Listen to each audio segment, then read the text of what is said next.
Assalamualaikum dan salam sejahtera. Kumpang bergema pusaka bangsa dipalu oleh si anak muda. Hadir semua meriah suasana. Kami menyambut penuh gembira. Selamat datang ke sesi perbincangan What is Culture? Malaysia Multis and its Challenges. Kami RSOG School of Government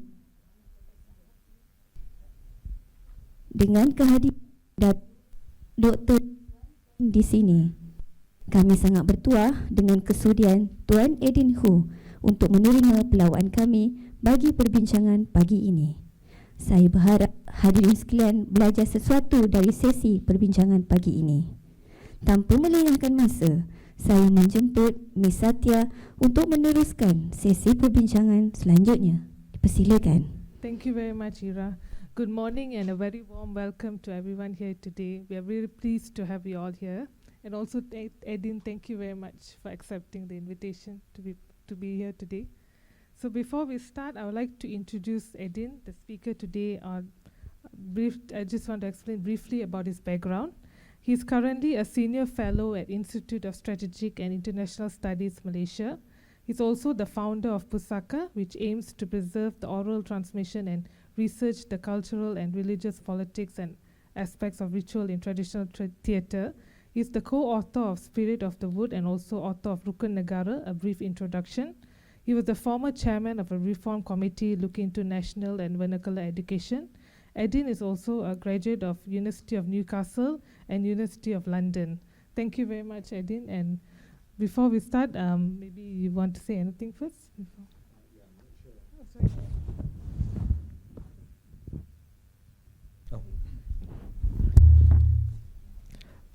I thank you very much, Satya, and thank you very much all for turning out in rather significant numbers, and my gratitude to the government, for this opportunity to speak about, I think, what is a very difficult topic, though we tend to think we know a lot about culture. Even a strict definition of culture escapes us. We often associate culture with expressions of the nation state, though in my conversation I hope to be able to distinguish the two, and how sometimes the conflation of the nation state and culture can be incredibly problematic, though we are left with very little choice sometimes about trying to reconcile the two.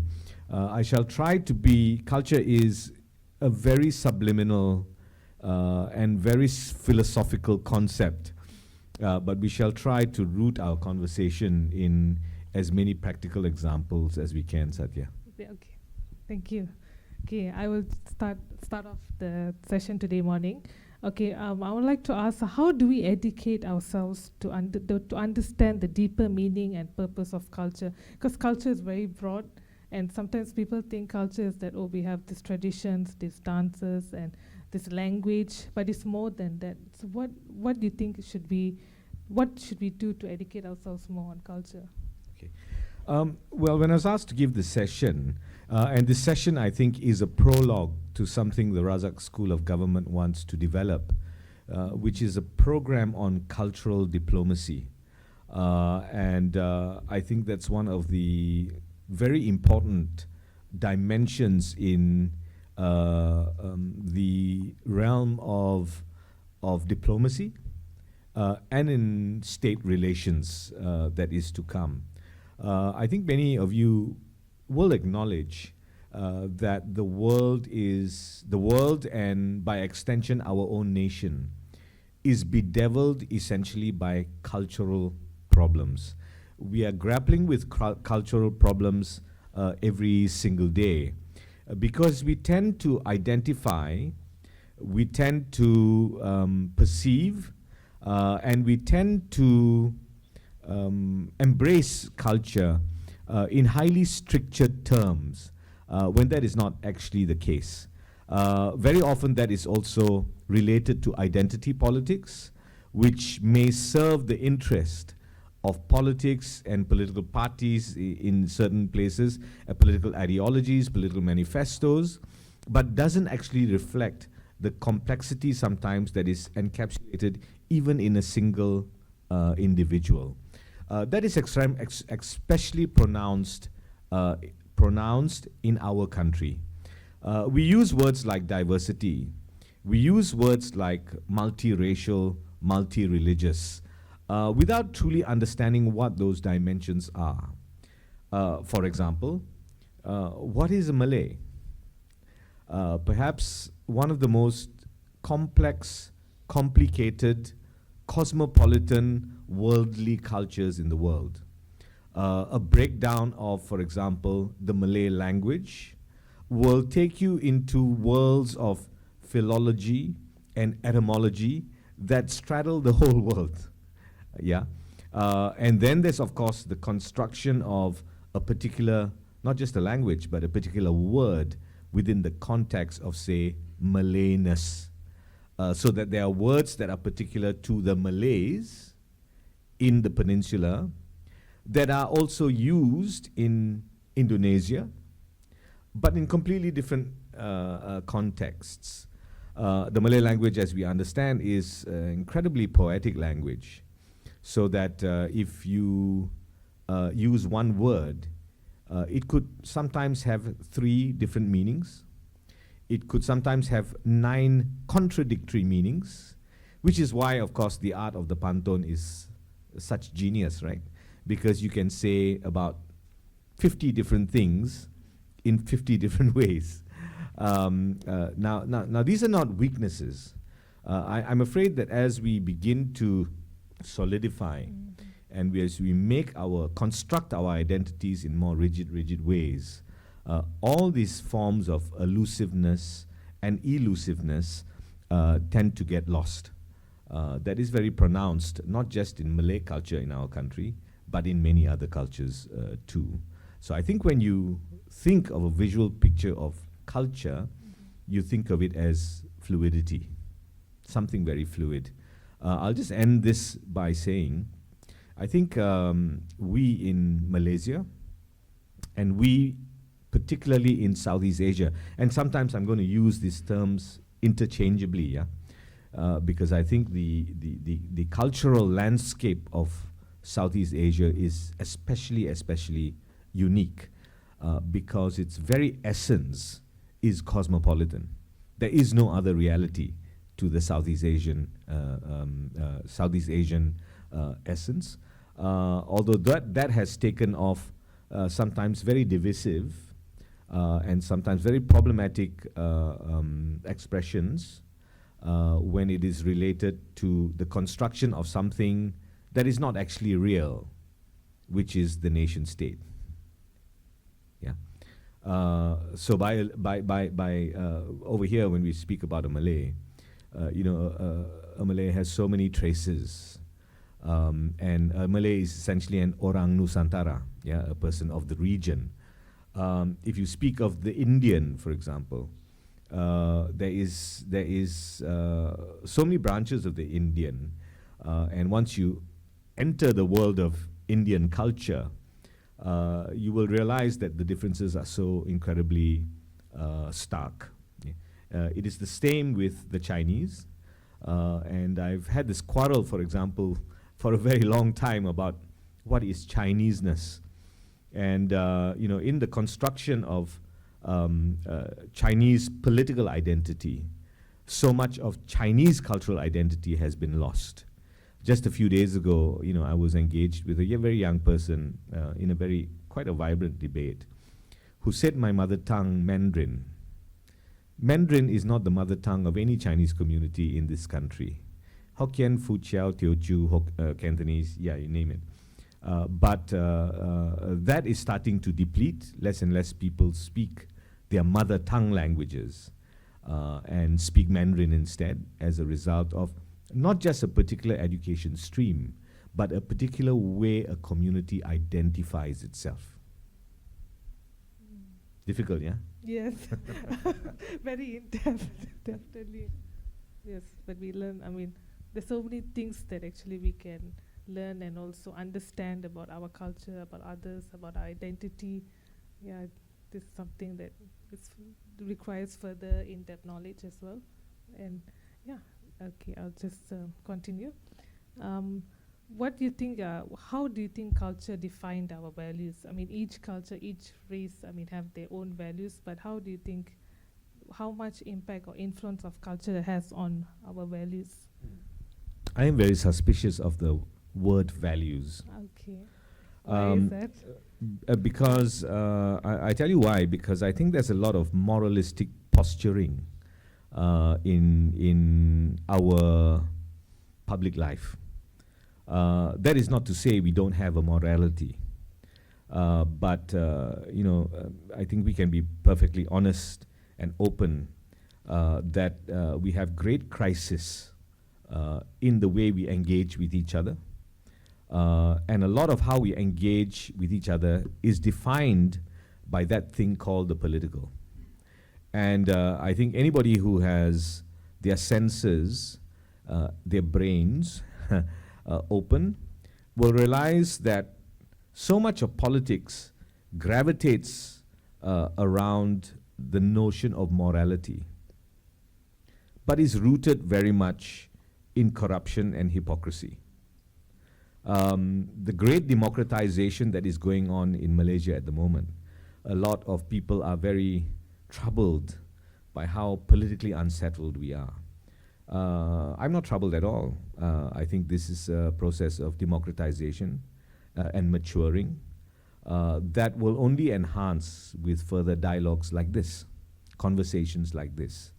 I think the most important thing when we talk about values is really to try and understand what has been the way of life that has allowed us to come to the point we are today. I want to emphasize that before we became a nation, we were already a community. It is because we were a community, Malay, Chinese, Indian, Sabah and Sarawakians later, indigenous people, were already a community. I would encourage everybody to go back to the great debates that were had when we were contemplating nationhood.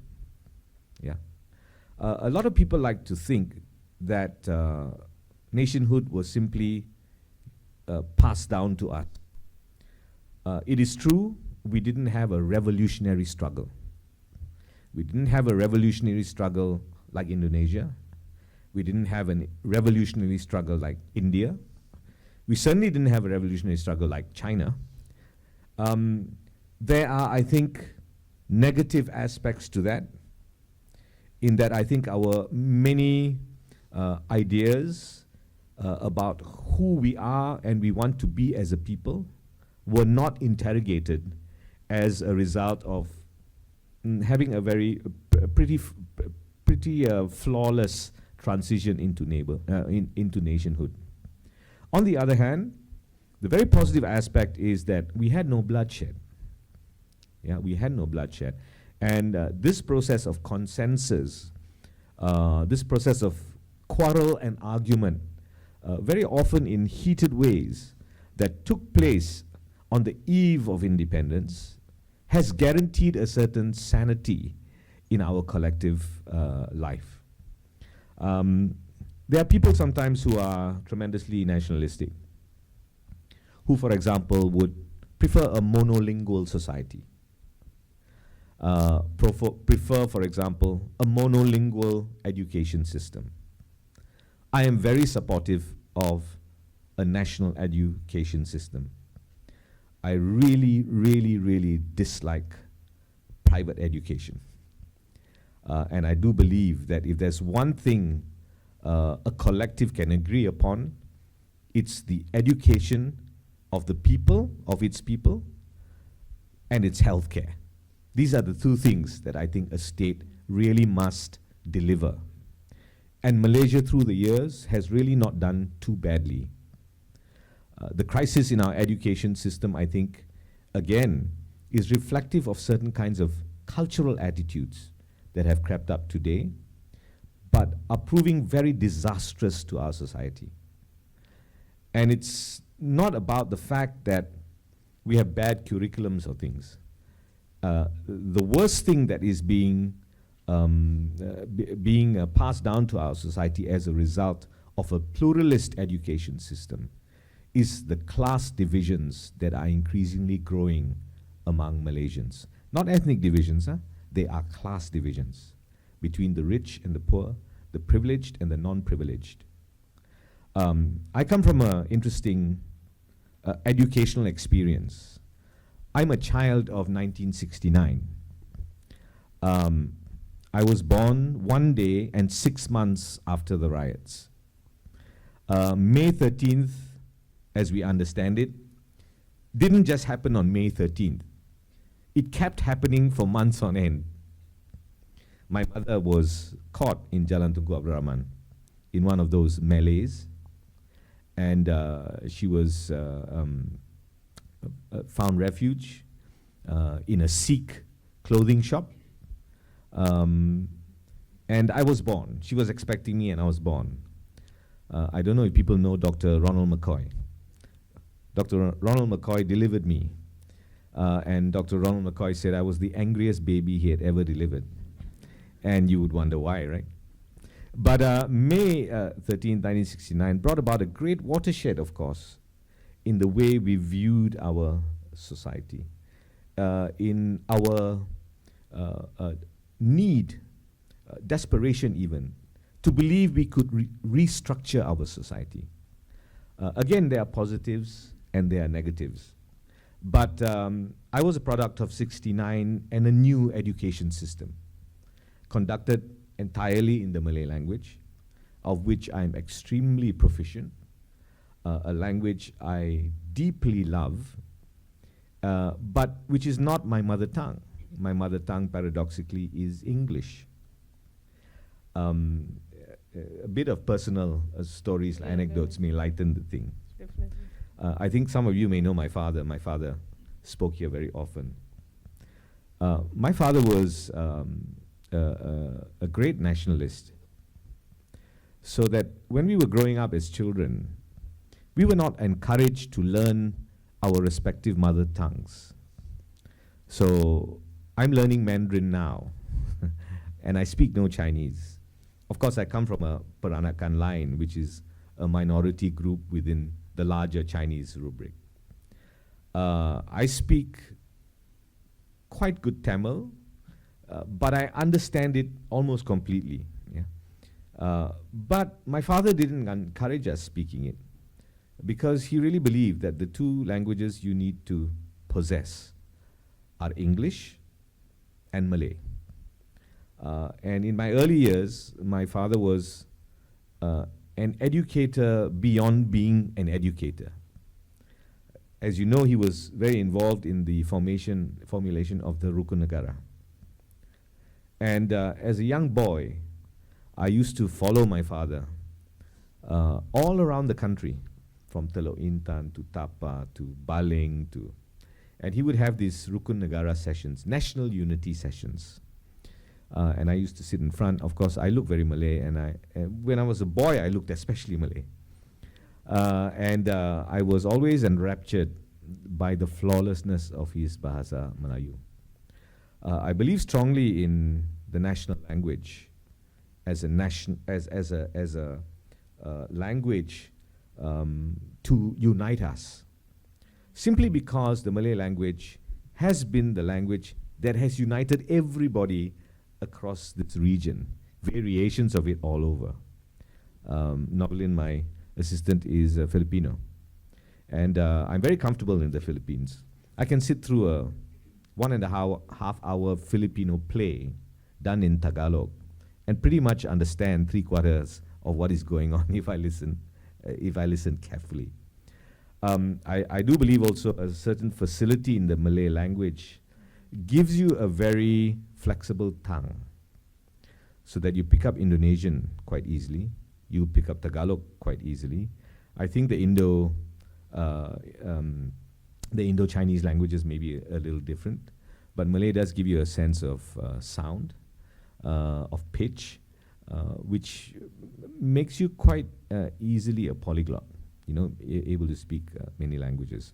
But here we are in Malaysia today, once again, amidst cultural wars, fighting about which language should dominate another, without simply acknowledging that every Malaysian should be flawless in at least 3 languages, which should be taught in our national schools. So problems that I think are essentially quite easily soluble and quite rational, especially if you go back into history and the way our cultures were forged. So coming from a Peranakan family, my ancestors spoke Malay.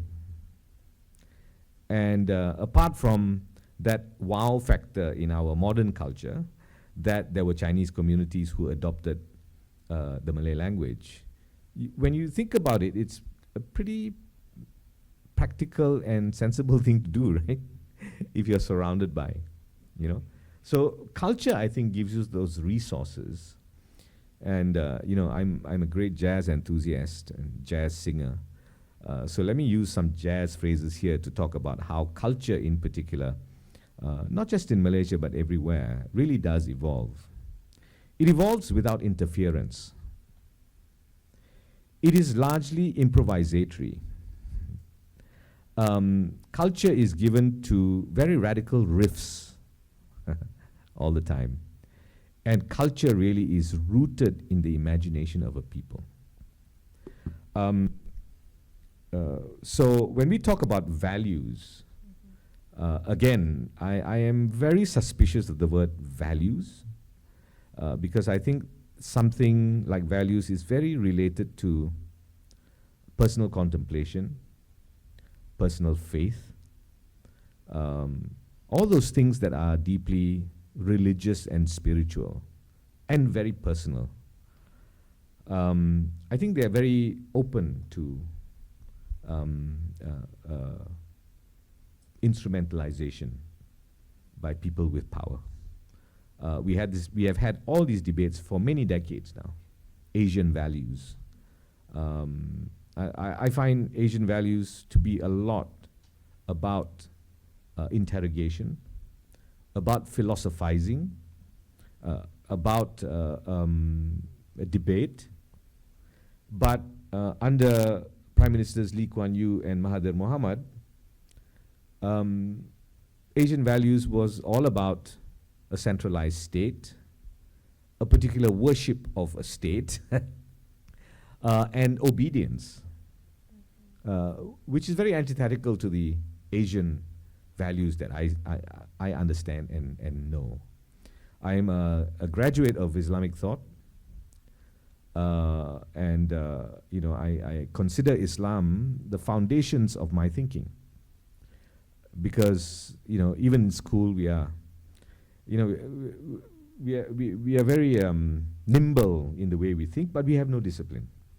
When we go to university, our thought process becomes disciplined, and my thought process was disciplined through the study of Islam, which was a revelation to me. Because it was nothing like I had known in the country. But again, in Islam, openness, debate, philosophizing, morality, but a lot of space for negotiation. Political structures are different entities altogether. But political structures sometimes in very centralized and authoritarian systems can also provide that space for dialogue and debate, right? And I think the Islamic experience is very important because it brought great light to the world. No Islam, no Aristotle, no Plato, no Islam, no comparative religion. The court of Akbar being opened up to people of all faiths coming and sitting down and arguing, really. These are not Asian values. I think very much Asian values. So just bringing back to that, so what actually inspired you or generated your interest in learning about Islam and the traditions? We will try not to talk so much about me. But it was, you know what brought about my study of Islam was corporate culture. Are you all confused? Yes. Okay. So I applied to do pure philosophy to the University of Newcastle upon Tyne. And I went to Newcastle upon Tyne because that's my favorite football team. And my great hero, Kevin Keegan, was the manager of Newcastle United at that time. I've stayed true. I've stayed true to the Newcastle United Football Club. My experience with football there was also very interesting because it had lots of cultural dimensions. So I went there, and Margaret Thatcher was in power. And for Margaret Thatcher, everything was profit. So universities were also about profit. And if your department didn't profit, it was a failure. So her idea of people philosophizing, sitting down there and contemplating, the future of the world and why we exist, apparently was a waste of money.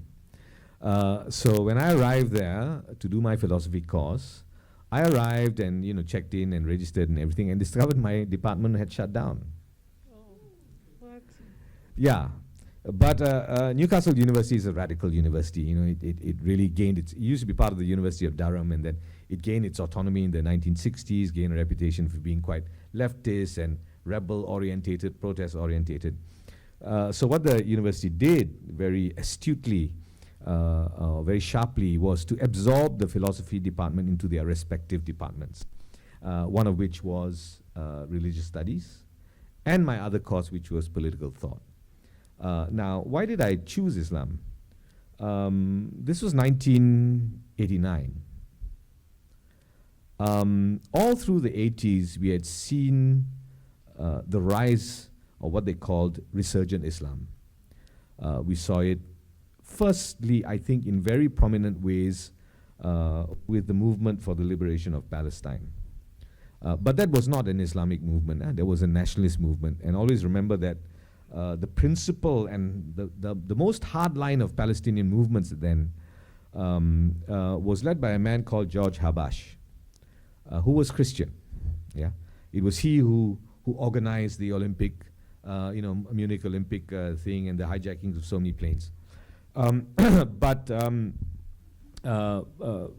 then the invasion of Afghanistan by the Soviet Union and the emergence of before that, the Iranian Revolution, of course. But the Iranian Revolution was very interesting. If we have time later, I will talk to you about what the real effect of the Iranian Revolution was. But then Afghanistan, and then we saw Hezbollah and Hamas start to emerge. Of course, the Islamic Brotherhood was there for a very long time, but the spread of a religious politics really started to. And then in '89, for me personally, the most curious thing was the Salman Rushdie affair of the satanic verses. And for me, it wasn't about the right to speech, the right to write, and whatever not. Salman Rushdie, I think, has been made I don't envy his position at all. I'll be honest about that. But I also think, a lot of celebrity came with that. There were many, many other Arab writers who had been subject to all kinds of death, stabbings, and Nagi Mahfouz, for example, stabbed in his neck, one of the great genius Arab writers. But I think the great celebrity culture that came with Rushdie. But for me, it was very, very, very eye-opening to go to a Britain that was now having to deal with, for example, do blasphemy laws extend to Muslims? These are many of the questions of multicultural societies that continue to burn and that we still cannot deal with, especially in Europe. In Malaysia and other Asian countries, we'll deal with it sometimes a lot better and have historically dealt with it a lot better, although at times also very badly, and very violently. But these were contours that were starting to open up. And I felt, and even in Malaysia, of course, we had the experience of, Islam in administration and so on. So I needed to know. and I needed to understand. And what was taught to me was a revelation, taught by a Scottish, staunchly Presbyterian woman. But it opened up worlds of spirituality and knowledge that I didn't experience here and still do not experience here. I had a very interesting piece of news sent to me the other day. We all know that Islam, for all that there is Islamophobia in the world, and there is, but really the world is not one thing or another, right? It's a lot of things. Japan has just announced that the fastest growing religion in Japan is Islam. Islam is also the fastest growing religion in the world. But I keep reminding people, it's the fastest growing religion in the world in places like Europe, in places like Japan, within a climate of freedom. Interesting. Yeah, sorry. Back to the question on this culture. One of the things that you mentioned in the interviews that culture anchors people and give them a sense of balance. What do you mean by this? Could you elaborate more on this? Did I say that? Yes, in one of the interviews that it gives people a sense of equilibrium, I think. I think, we have come to associate culture with, which is why I entitled my talk, "What is culture really?" I think that's a very important thing to say, to speak about in Malaysia. Because in Malaysia, we have a lot of chest thumping and beating about culture. Everything is budaya, everything is that. And yes, everything it is. But it's not in the ways that the chest thumpers are proclaiming it to be. So what is culture really? We tend to have a sense that culture, in a formal sense, is about performance, about song, about dance, about museums. I don't know if people know the Indonesian writer Pramodia Anantatur. I got to know Pak Pram and his wonderful publisher, Pak Yusuf Ishak, very well in the early 2000s. And Pak Pram said something very moving to me. And he talked about culture, and he talked about museums, and he said, in the tropics, if you want a museum, it's out there in the street, and it's alive. Yeah, it's not in buildings and in preservation. When I started my organization Pusaka, and we deal with serious culture. Mak Yong is not song and dance. Mak Yong is a way of looking at the world. It's therapeutic. So in the one extreme, it is seen to be this culture that needs to be preserved. That other ugly, horrible word, heritage. All these things are murder culture. They put you in a box. They put you on a stage like a performing seal, and then you do a bit of this movement, and then it's all over. I don't know how many of you come from Kelantan or parts of northern Terengganu, where healing is so central to the concept of renewal, of concept of spirit. Not spirit as in jin and jembalang, but spirit in a deep philosophical, psychological sense. Mak Yong is deeply operational. Mak Yong also is a keeper of memory and lineage. Remember who you are. Remember who you are. Remember who you are. And if there's a major wound, luka, duka, di kalangan orang Melayu, it is budaya lupa. Bukan budaya lupa ala Dr. Mahathir ya. Sebab dia hanya kita nak, kadang-kadang hanya nak kita, inginkan kita mengingati dia dan bukan orang lain. Okay, not that I have a very interesting relationship with Dr. Mahathir, and I think he needs to be. We in Malaysia need to be able to perceive him very well. You know, jangan puja atau tolak. You know, it has to be critical and. But if there's one great wound among the Malays, it is very little sense of the past. Yeah. And I can elaborate, and if you go and look at Pusaka's work, I speak a lot about this, the nature of orality, you know, passing down of memory, and how a culture is encapsulated in that big quest. Otherwise, in the Malay word, that pusaka, yeah. But dilenyapkan, atau all efforts to melenyapkan in the most kind of ridiculous language, right?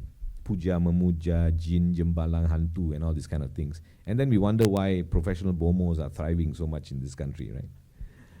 Whereas the Malay is so deeply philosophical. And if you go to the resources of traditional culture among the Malays, it is very philosophical and complex. Personality types, yeah, psychological archetypes, the stuff that modern psychology was born out of, today cast off as being witchcraft and alam mystic and all that nonsense. We are a living culture. I think what part of our problem in Malaysia, which has also allowed us to neglect and sometimes cast aside the cultural pulse of our people, is that, and this is where sometimes the lack of a revolutionary culture is to blame. We are still highly colonized, and we are very prone to aspects of white worship. I've had to deal sometimes, you know, when you do non-profit work, you deal with corporates and so on, you know. Their idea of culture is, you know, Van Gogh Museum in Amsterdam, or the Tate in Britain. And these are people who come from kampongs, and they come from very real backgrounds. But the moment you get to a certain kind of elite position, there's an element of deep self-loathing that you want to escape where you come from. And yet we speak of values. You see the hypocrisy I'm talking about? Yes. Yeah. I understand. And you know, where then can we actually harness things like cultural diplomacy? You have no culture. How can you harness cultural diplomacy? Right? That is becoming more and more apparent to me. This is not a problem with the West. You know, it's not even a problem with colonialism. It's a problem of our obsequiousness. And in Malaysia, we seem to just want to borrow everything. If it's not the West, then it's a particular type of religion. That is not our experience. When I speak, for example, with Muslims, when I debate with ulama and people, I love it. You know, I really, and everybody is actually very open. Dr. Maza, for example, I had debates with him. I ask people about their faith. And they tell me a lot of theological things. But very few Muslims in this country, not the region, but in this country, can tell you about being a Muslim as an experience. Faham? Ya? Seorang Islam, pengalaman seorang Islam, bukan saja hukum hakam orang Islam. Yeah, it fascinates me. This it's not a criticism or anything. It's just we must be able to have a hand on the pulse of what our cultural flow is. You mean in terms of our identity? Or No, that's another word I don't like. Identity, especially here in Malaysia, because to be honest, we are quite frank here. Yeah, quite open. You know, all those terms to encapsulate our identity fail us. Plurality, Western sociological concept. Multicultural, Western sociological concept. Okay. Diversity, Western sociological concept.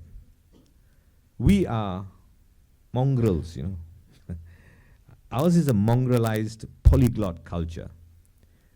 There's a wonderful poet by the name of Derek Walcott. He comes from St. Lucia, a small island in the Caribbean. And I'm very intrigued by the Caribbean because its cultural makeup is a lot like ours. You know, immigrant settler communities, immigrant communities, you know, slave trade and so on. And he talks about the culture of the Caribbean. And the Caribbean, of course, is spread out also in archipelago like Southeast Asia. Culture in the Caribbean.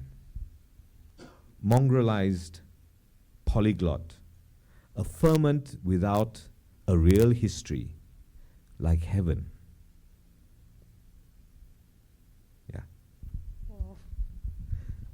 Thank you, Eddin. I think I'll open the floor to questions from our audience. Anyone wants to ask anything? I mean, we can speak in Bahasa or English.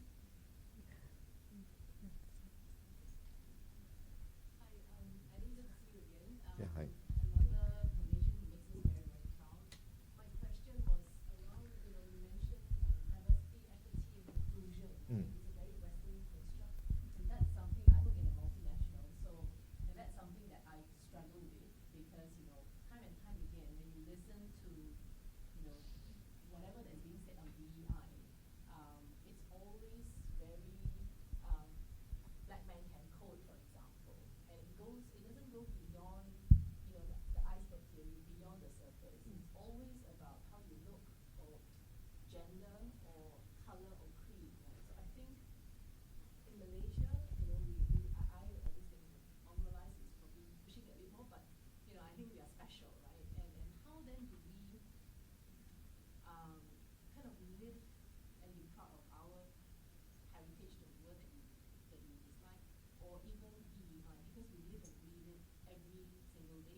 Okay, this is a very difficult question because it involves structures, power structures. You work for a multinational. That itself is a problem because a multinational has an agenda. And we live also in a very, very difficult time with very strict identity constructions. We also live at a time of woke. The most numbskull, inane movement I have ever come across in my life. Just inane and numbskull. And rooted really in white privilege and a reflection of white guilt. And the opportunism that is created for non-whites to enter that space occupied by whites so that they can occupy it. No. This is not what Frantz Fanon was talking about when he talked about the wretched of the earth and our need to really, evolve a thinking process. I'm sorry I have to use this word because it's very vague on the one hand, yet it's very concrete. But what is Malaysia's contribution to the greatest conversation that is going on in the world and has been going on in the world for at least the past 50 years? How do different people live together? What is Malaysia's contribution to it? Nothing. Nothing. Instead, we are being ensnared and caught in the ludicrous debates they are having on that side. the black man couldn't walk a street in American South till the 1960s. I'm also a political journalist, as you know. I get very impatient and very angry, actually, sometimes, with liberal classes in this country, who speak from a position of privilege and deep ignorance about real society. They use words like Taliban, apartheid, to describe our system. Our system has many problems, and the many problems we have in our system are political in nature, which means the people who create these political problems are political people. I would expect us, in our advanced democratization, to be a lot more sophisticated in how we deal with our problems. And who is saying apartheid? Somebody who drives a Daimler living in Kenny Hills is looking at our society and calling it apartheid. I tell you why I feel very, very passionate about this. I was a student in the 1980s. I housed people from South Africa in my house. I knew the apartheid system. I was part of the anti-apartheid movement. We have problems with race relations, division of wealth, and everything in this country. But no non-Malay is forced to live 65 kilometers out of Kuala Lumpur in shanty towns with no electricity, where you poo in the drain because you have no sewage, and every day you have to make that commute for about 4 hours in the most ramshackle, ridiculous transportation. That is apartheid. We have our problems. But you know what leads us to using such terms? Intellectual poverty. We cannot even create our own terms to describe our own predicament. And a lot of apartheid Taliban hailers never been to Kelantan, never been to Kedah, let alone Sabah and Sarawak, that, you know. Because next to Kuala Lumpur and Kenny Hills, my home is London or Sydney. You know, I mean, I think people like this don't even have a right to speak, to be honest. Now, there's another great fear I have. So I think what needs to be done is in spaces like this. Cultural diplomacy. Why is it dominated by the United States? Why?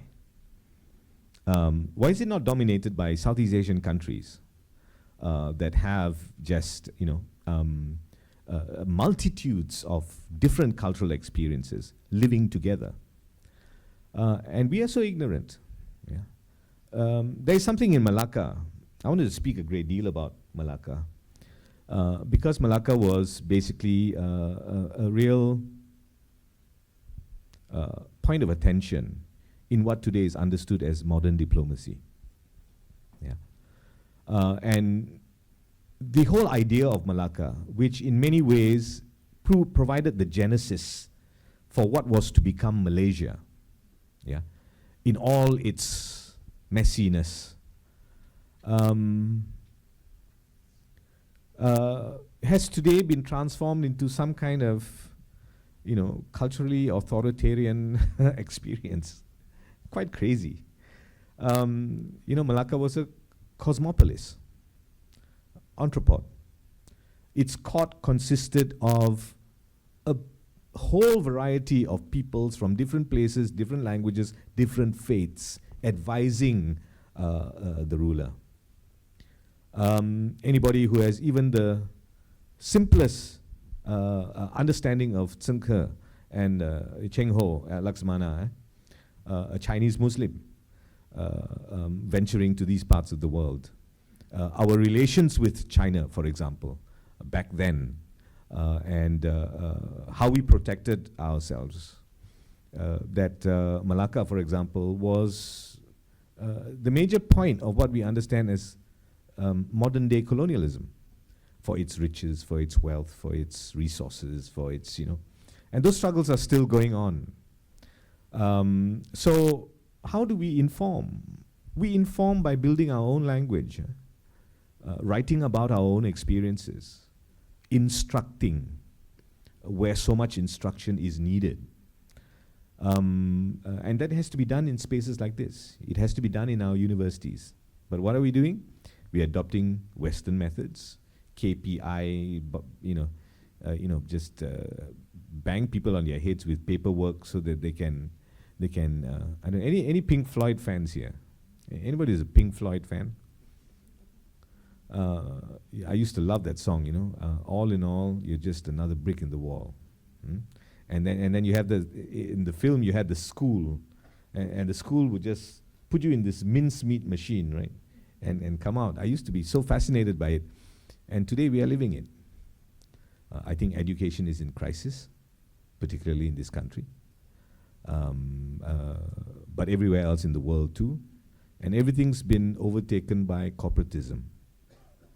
So what do we need to do? We need to make people understand, whether they want to understand or not. There are. It is beginning to happen. It is beginning to happen, but we need to be more concerted. It is a great irony that some of the most. I know immigration is a major problem, in many developed and developing societies, including ours. Yeah? But it's a great irony to me that the two most fervent and cruel anti-immigrant people in Britain are of Indian ancestry. Whiter than white, right? Anyone has questions?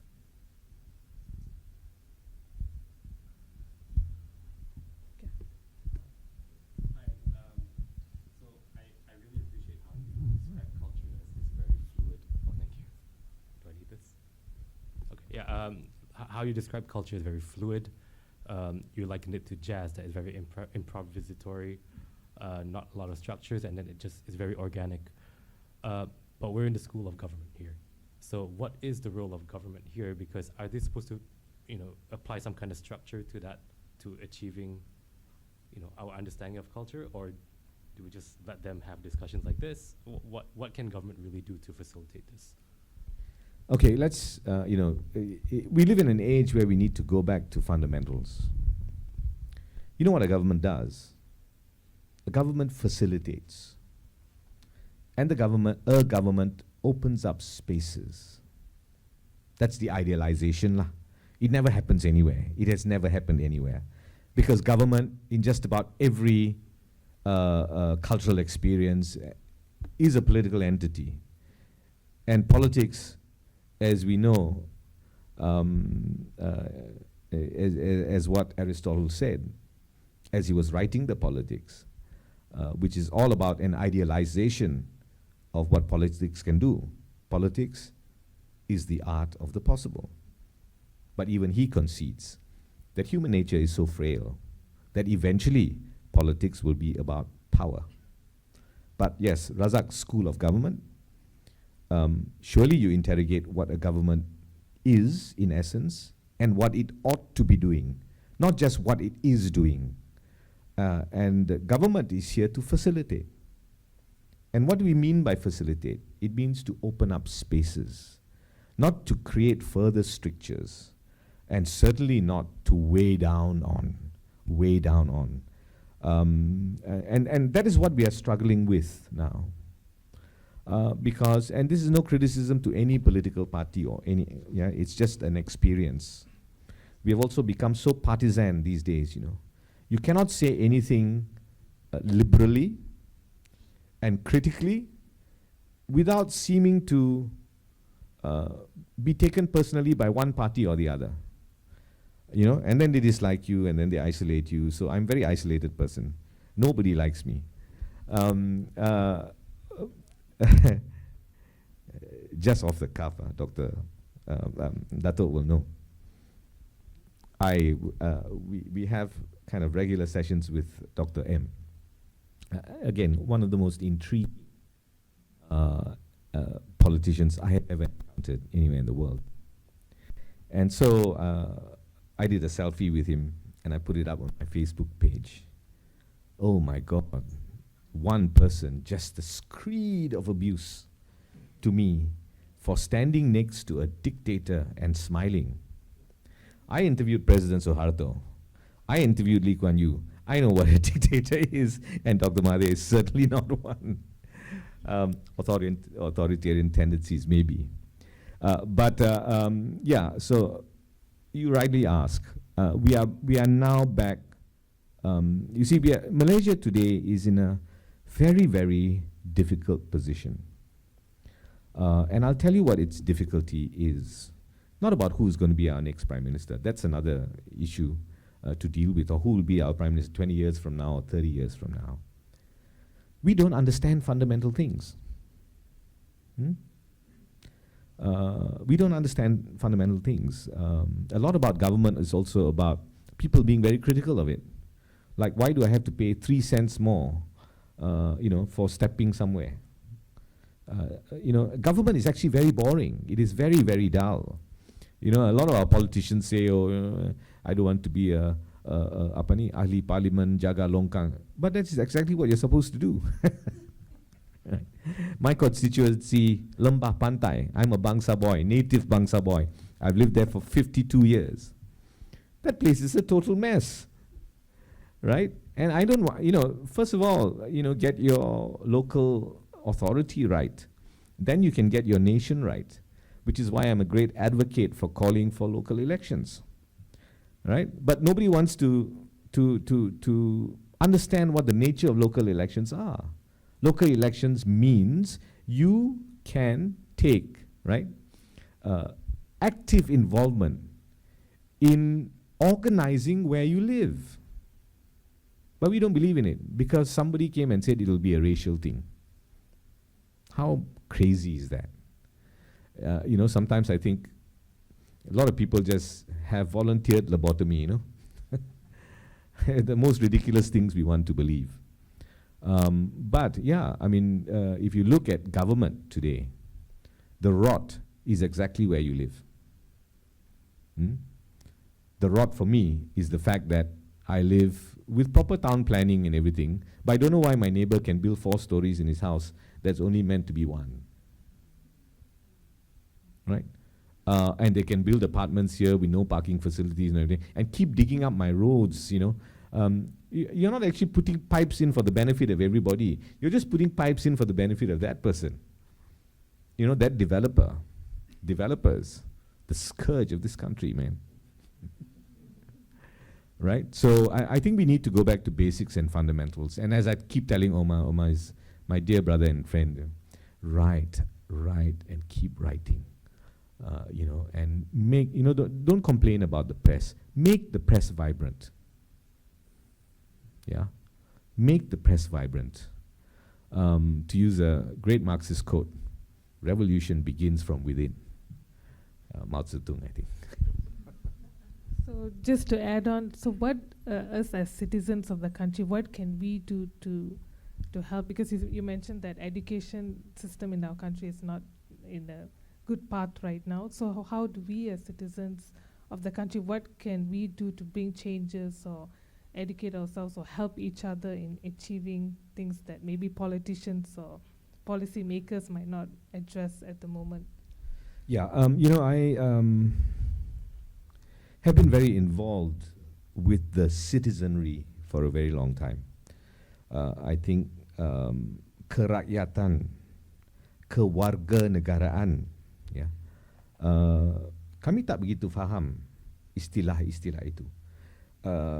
Satu masalah yang berat, heavy problem with Malaysia. Kita sayang sangat dengan istilah yang kita tidak memahami. Yeah, we don't understand basics. Kerakyatan, basic. The other day someone told me, a passport is not a right, it's a privilege. Who told you it's not a right? It is a right. It's not a privilege, right? Of course, it's up to the discretion based on your own personal track record, whether you can be given a passport or not, but it's your right. Then we talk about later. People always ask me, freedom. Freedom, we must have freedom, but we must, be stricter, we must have laws, otherwise anarchy and everything. No, I believe that freedom must be absolute. And after that, living in a home, living in a community, living in a society, you decide what those strictures are. But freedom itself is absolute. Even God gives you free will. Yeah? Even God bestows upon you free will, right? And again, to return to my old learning of Islamic philosophy, that is the foundation of faith, right? Free will. There's a great Muslim philosopher from Pakistan, Muhammad Iqbal. All know Muhammad Iqbal, yeah? Yeah. The greatest faith is rooted in doubt. If you do not doubt, then you cannot have faith. Quite amazing, right? Incredible thing. So, with things like questions of citizenry, we need to understand, but, even today, we are 65 years Merdeka this year, independence. 60 years of Malaysia, the formation of Malaysia. And we have this irritating debates that still go on. Is it Hari Merdeka or Hari Malaysia? Why do we have Hari Malaysia when we have Hari Merdeka? And then on that side, they will bleat and say, why can't we just have both? And understand the experience for what it is, right? And if I ask you, Merdeka, what does it mean? Does anyone know? For most people, Merdeka means we gained independence from the British. Okay, now, my father started this debate and he carried it on till the end of his life. I'm afraid as his son, I have to carry it on again. But Malaysia, Malaya, Tanah Melayu, jajahan atau naungan? So, what actually happened? We are not jajahan, we are naungan. 3 states in Malaya then were jajahan: Malacca, Penang, Singapore. Direct citizens of the king or queen.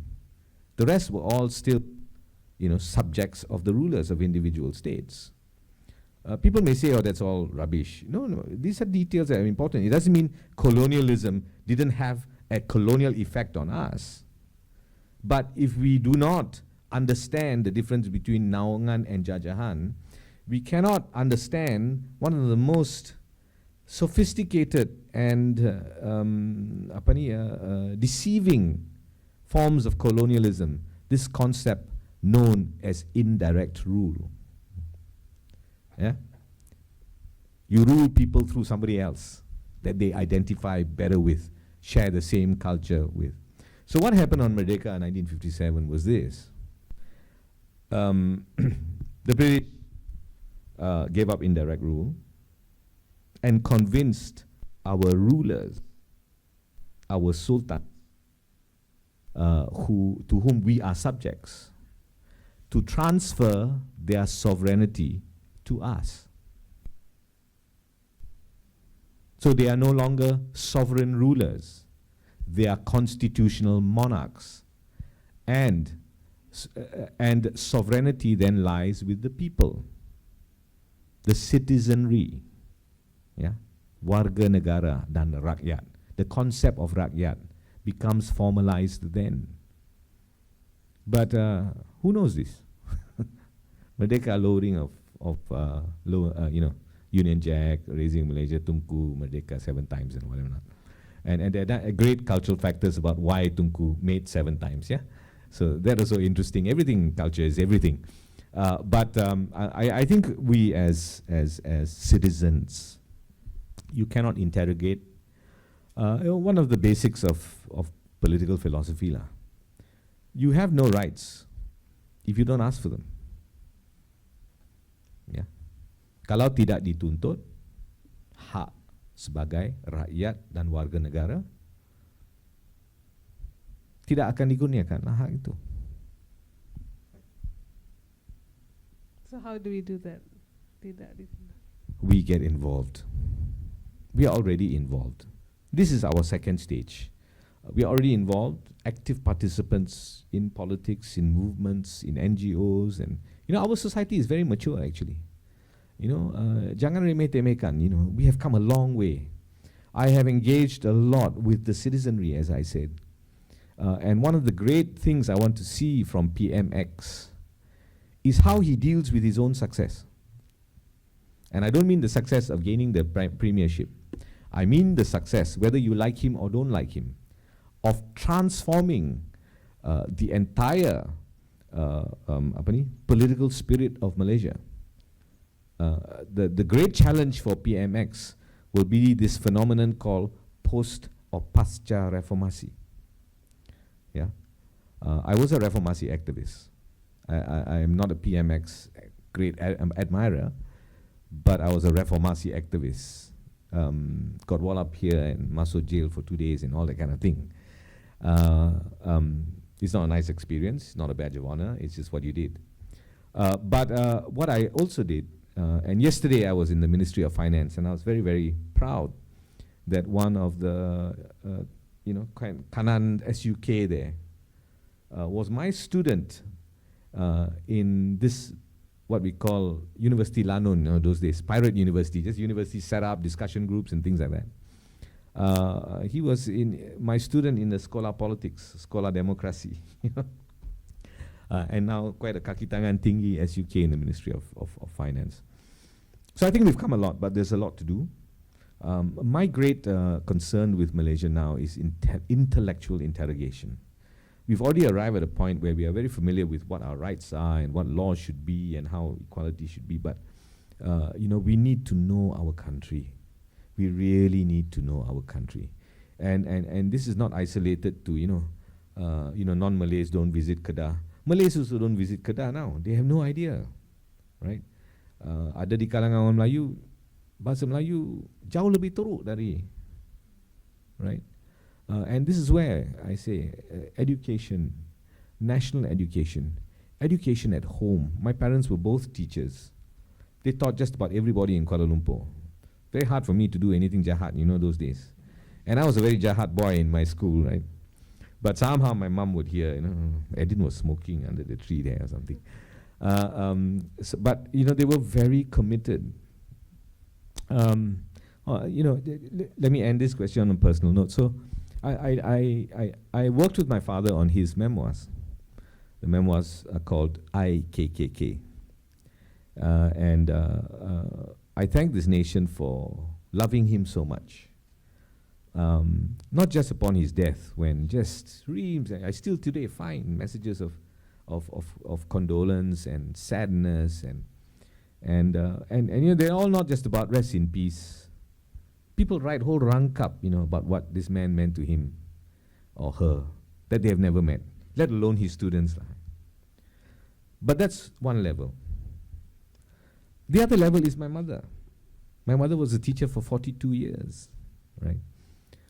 College trained, not even university trained, college trained teacher. She married my father. She had dreams of going to university, but she married my father. She followed him to Kuala Lumpur in the newly founded University Malaya campus in Pantai. She became a civil servant in the Ministry of Education, where among other things she picked up Jawi. And so she's flawless in Jawi and used to help my father, in those days, kan? Surat rasmi, often written in Jawi, so you had to know.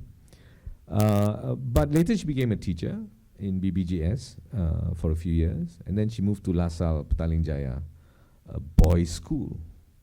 My mother's a very attractive and beautiful and graceful lady.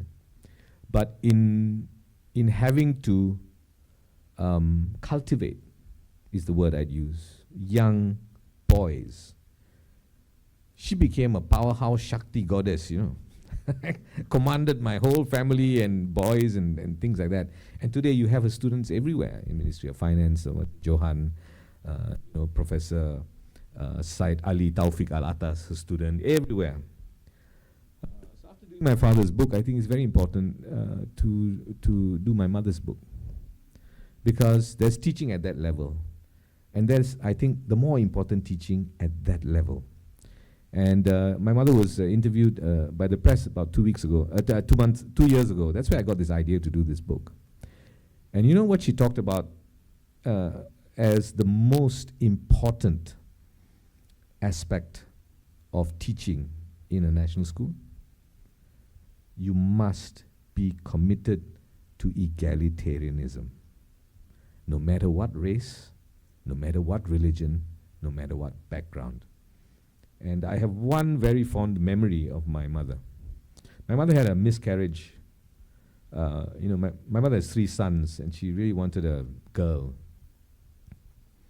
And quite late in life, I think she was about 42 or 43, she conceived. But she miscarried. And she miscarried, I think, a few weeks before the SPM examinations. And she had a particularly weak student. She taught principles of accounting. I was her worst student in accounting. She had an aggregate of about 90% distinction among all her students. But this was a particularly weak student. His name was Adri. He's a good friend of mine, so I don't think he would mind me mentioning him in public. Adri was a phenomenal person. His father was Malay, mother was Chinese. And he was tall, 6'1", huge, big guy. And my mother would, Adri, and he would bend his head like this. And that went on for months. But Adri was very weak, and my mom was in hospital. And we went to visit her sometime late in the afternoon, about 3 o'clock after school. And my mother was on the bed, and Adri was sitting cross-legged on the edge of a bed, and she was teaching him. Adri Aris is today a chartered accountant. Yeah, chartered accountant. So I think these stories really need to be told. They are also deeply intellectualized. The intellectualization of experience becomes very important. I've committed myself also to talk, when talking about culture, to doing many oral histories now. We may not be such good writers sometimes because we don't practice, not that we can't do it, but we are great talkers. I'm finishing 2 big oral political memoirs at the moment. One is of Syed Hamid Alba. I have a great fondness for Tan Sri Syed Hamid, because when I began as a cadet reporter in Parliament, he was Minister of Law. And he was very scary. Very, very scary. He just had a kind of command. So in the past year that I'm working with him, he's become like an uncle to me. And that's a very beautiful transition of experience of another person. At the same time, I'm doing a political memoir of somebody I believe was the greatest prime minister we never had. His name is Share Samad, Tan Sri Share Samad. And I owe a lot to Tan Sri Share, because when he was Minister of Federal, he organized a Kuala Lumpur Arts Festival. I was then in school, and I was delinquent. I was a brawler, and I smoked, and I drank, and things like that. I don't do any of those things now because I got it out of my system back then. But I was a failure in school, and if you ask my mom today, what did you think Eddin would be when he was 15 years old? She would tell you quite poker face, I thought he'd be in jail. That was the length. But and nevertheless, he organized his arts festival, and he did a call out for volunteers among students and college students and so on. I was sitting for my SPM, and the arts festival was in October, SPM was in November. And this is the great dynamic of my 2 educator parents, how they perceived education. And so my mother was like, no. I asked her, I said, can I be a volunteer? I'd love, And she just upbraided me. She said, "You're not passing, your maths is terrible, your accounts is even worse. No way. You're going to mug and study and pass." So I waited for dinner time when my father was there. My father was, very liberal. And I brought up the question. My mother got very upset, right? Because she'd already said no. And my father looked at me and said, "That's a very good idea. It'll be very good for you. It would allow you to get rid of some of your energy, focus your thing, everything." And my mother was furious. She said, "His exam is in November." And my father said, "Never mind, if he fails this year, he can repeat next year." But this is an important thing for him. I eventually became a writer. Through that experience, I met the great painter Ibrahim Hussein, whose life story I came to write years on. I met Osman Awang, people like that who were friends of my father's. I met Ismail Zain, the great painter. And that experience, thanks to this Minister of Federal Territories, made me the person I am today. There's a Zen saying, pay attention. Because everything kind of opens up worlds for you, you see. And I'm very grateful to both my parents for doing that. How does this relate to culture? This is real open culture. And I believe that is what our country is really all about. Yeah. Not this values thing and whatever not, but culture as an experience and a way of life. Thank you, Eddin. Anyone has any questions? Better. Culture, and I have a view which I would like to see if you can have some opinion on that. See, Malay culture is very rich, as you earlier on said, which I totally agree. In the name of misguided religion, my concern is Malays are losing their cultural attributes and subscribing to Arab culture. For example, in 1980s, I used to work for a Saudi company as a CEO in Malaysia. And every year I go to Saudi Arabia for meetings, and then every year I've been to Umrah and all that.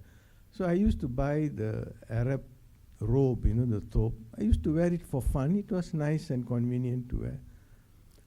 But over the years, I see that today, every Malay in the mosque is wearing the robe. And what happened to the Baju Melayu, which is our local cultural dress, is almost disappearing. And everybody feels proud to embrace the robe and go to Friday prayers, including the Imam. Now they all used to wear Baju Melayu on Fridays. Today they are embracing the robe, and they think it is part of Islam, which I disagree totally. And my worry is, in the name of religion, we are losing a lot of the Malay rich cultural attributes and embracing the wrong things. For example, Baju Kebaya is such a fantastic, wonderful local Malay dress, which now no Malay would want to wear it because they think it's no longer Malay to wear Baju Kebaya.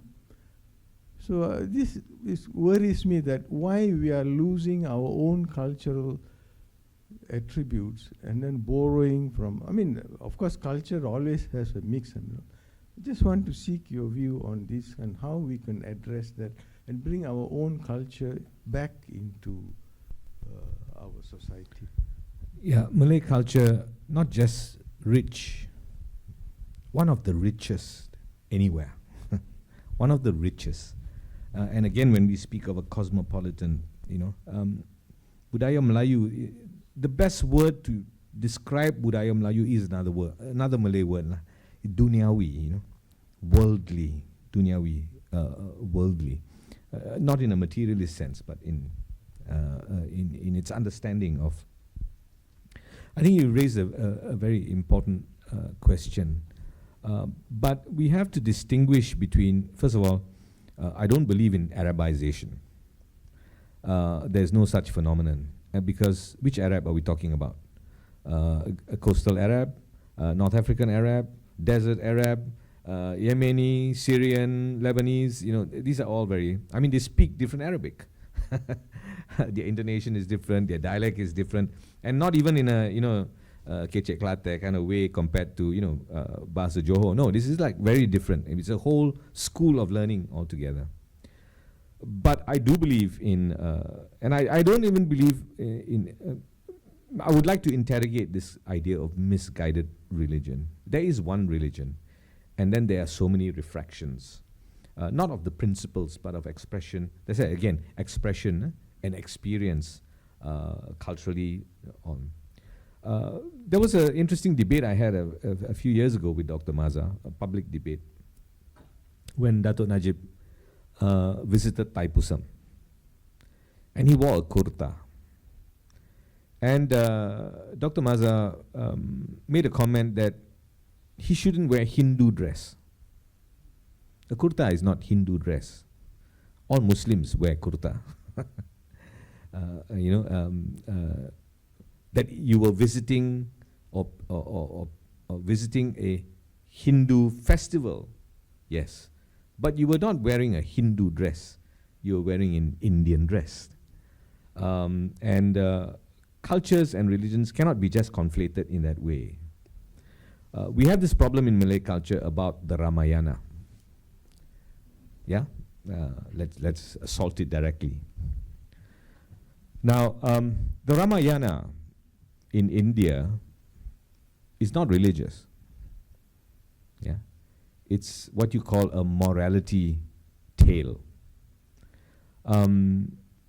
It has been elevated to the level of the religious only in recent times with the rise of something called the BJP. The Ramayana is the story of Rama, but it's not associated, and for most of the experience of the Ramayana, it was not associated with the divinity of Rama, which is a whole separate thing altogether. It spread. In the pre-Islamic period, but also entering the Islamic period into Southeast Asia. So did the Mahabharata. Yeah? And the Mahabharata is still one of the major epics in Indonesia, but not in any divine sense, but as a morality tale, yes, so that the values in a cabinet, if you interrogate President Suharto, he uses a lot of Mahabharata tactics, to to work out his politics. But over here, it has traveled also, and it traveled very interestingly to Indonesia, the Ramayana and the Mahabharata. It traveled by sea. But in Malaysia, we have a quirky variety of it. It's quite eccentric and weird, actually. But then everything that settles in Malaysia becomes quite quirky, eccentric, and weird in a very beautiful and lovely sense. But if you take the story of, in Kelantan where it settled, in Kelantan where it settled, it's not even known as the story of Rama. It is known as the story of Ravana, his nemesis. Okay, and what happens in that process, in that cultural process, is a process of greater and greater secularization.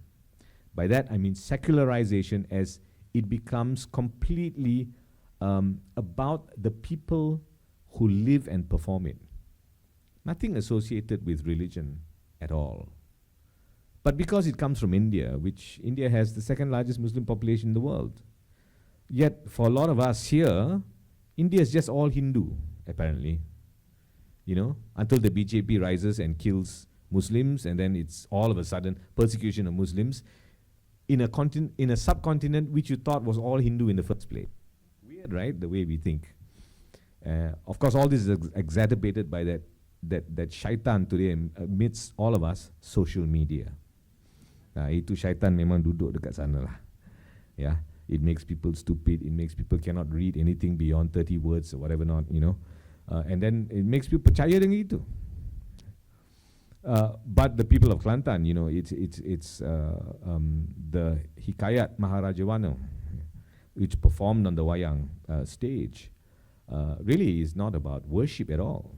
It is about telling us the stories of ourselves, of the difficulties of relationships and of love and of hate and of betrayal and of loyalty. Of course, you can argue about certain hukum things about representation and so on, but also always remember that Islam was spread widely in Java using the wayang till today, by the Wali Songo. Unless today we discredit the Wali Songo also lah. These days we have a lot of television preachers. Sorry, not even television, YouTube preachers. And the other day I was listening to one talk about Sufism. Of course, Sufism has become all kinds of various things, crackpot things and all that. But the basis of Sufism, I still have to be contemplated. How can you just cast them like that? And from Sufism, he started talking about one of the figures that I greatly admire in Islamic thought, which was Ibn Arabi. Just dismissed like that as a heretic. And then it got even worse. He talked about Al-Ghazali as a shirk. Wow, berani ya. You have no Southeast Asian Islam without the school of thought of Al-Ghazali.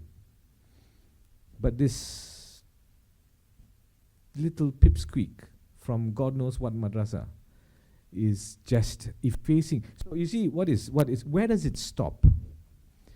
Is this about religion? It's about power. It is about power, about influence, and who can use that great shaitan to get followers. So not just the experience of the Hikayat Maharajawana and the stories of the Kelantanese and, cast aside. Now it's also Al-Ghazali, it's Arabi, and eventually who? So these are things that I think we need to seriously worry about. I think we, again, need to be very careful in the use of our terms and to associate the faith with particular trends, or to use words like Arabization. That's where cultural knowledge becomes very important, right? Because we need to distinguish. Even the Arab experience is so much a part of the Malay experience, right? In terms of, Hadramaut exchange and everything. And, Islam in Southeast Asia is so fascinating. First of all, Islam arrived quite late, right? From the 6th, 9th, 13th century. 6th, 9th, okay, I've got it wrong. 9th to 13th centuries, I think. 8th to 13th centuries. Now, what is very interesting about the way Islam arrived in Southeast Asia, whereas in the way it spread elsewhere, it spread elsewhere largely through warfare. So in most Islamic countries today, there is a particular point that you can be directed to say this is when Islam came. Very evident in India, for example, in parts of North Africa. And even within the Middle East as it spread into what were then Christian Arab societies. Southeast Asia, very hard. It's very hard to say Islam came from the Middle East. But, it came from the Middle East, came from China. Definitely lots of roots with India. Okay? So the schools we have here, Shafi'i, Maliki, all evident as in Hanafi. You go to Jalan Masjid India, there's a Hanafi mosque over there. So a lot more fluid again, which complicates things even more here, right? Because we're always looking for sources and we're looking for dates, and we find it quite difficult to deal with. So I think one of the crises of not just Islam in Malaysia, but in a lot of Southeast Asia, is this desire to have very particular points of origins. and so very particular types of theology. I think this is also a crisis that was brought up, among other things, by the opening up of Islamic education, and lots of our students. I have deep respect for Sekolah Pondok, very deep respect for Sekolah Pondok, and the traditional ulama, who I think had a lot to do, very immersed in their own societies, as compared to people who studied abroad, came back, influenced by that. I was very close to Nick Aziz as a journalist. I knew Tok Guru very well. I always describe his politics as resembling Gandhi, because he was Deoband. He studied in India, during the period of the anti-British movement. And all the years I covered him, I always said, this man behaves like Gandhi. Very astute in his politics, very open, very humble, very moderate, spoke very fluent Urdu, but also he developed, he got the most conspicuous Gandhi's trait. He was a great sulker. If he didn't like something, he really sulked until he got his way. Yeah, we don't have politicians of that kind of character in our midst anymore. So I agree with you, but I think this is, I think that is turning. I think this Malay search for themselves is also returning. It's returning with a lot of young people. I think a lot of people understand the difference between faith and authority and authoritarianism in that faith.